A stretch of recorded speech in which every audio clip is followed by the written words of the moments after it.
Thank you বলো।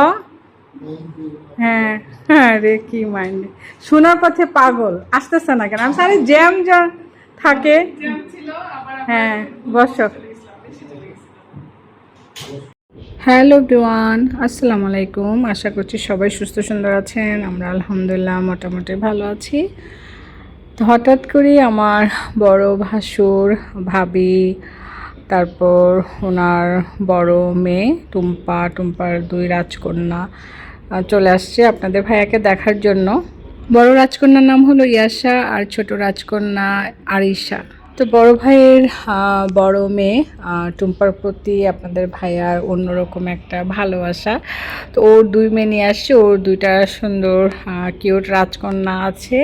হঠাৎ করে এসেছে, আমি তেমন কোনো আয়োজন করতে পারিনি। বাচ্চাদের জন্য একটু পাস্তা করেছি আর বিস্কিট, কেক, মিষ্টি, চকলেট যাই ছিল এগুলো দিয়ে নাস্তা দিলাম।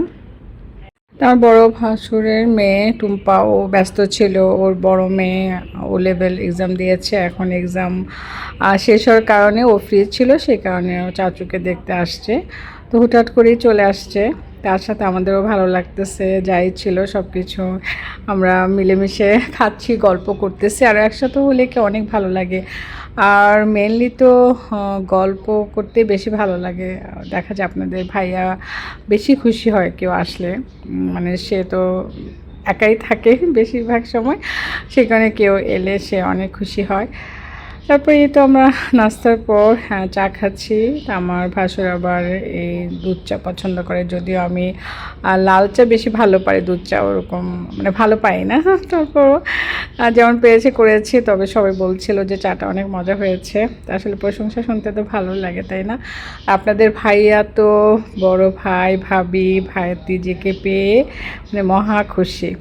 আর ভাইয়ার সাথে বসে গল্প করতেছে, এদিকে টুম্পার দুই রাজকন্যা বসে যে মোবাইল নিয়ে ব্যস্ত। এখনকার যুগে আর কি, মোবাইলের মধ্যেই সব কিছু আছে, আর পাশাপাশি লোকজনের কোনো দরকার হয় না। আর ভাবি আর টুম্পা আমার মায়ের সঙ্গে গল্প করতেছে। আমার মা আবার রুমে আছে, তো সবসময় ক্যামেরা অন করলে আমার মা একটু মানে কষ্ট পায় যে হুটহাট করে ভিডিও করি, তো সে কারণে বলবে যে না আমাকে করবা না। তো তিনজন মিলে গল্প করতেছে, সেই কারণে আমি এদিকেই ছিলাম। তো এখন চলে যাওয়ার পালা, সবাই আমাদের কাছে বিদায় নিয়ে চলে যাচ্ছে। আসলে বাংলাদেশে একটু রাত হলে কেউ আর মানে বাইরে থাকতে চায় না, মনে হয় যে কখন বাড়ি ফিরবে সেই মানে টেনশনটাই কাজ করে।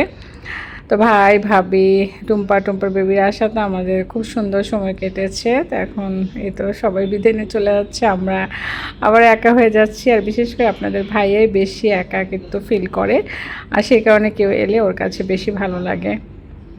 তো ভাই ভাবি আমাদের জন্য আম নিয়ে আসছে, টুম্পা ওর চাচুর জন্য ফুল নিয়ে আসছে। তো ভাবলাম যে আমগুলো একটু ট্রেতে ছড়িয়ে রাখি।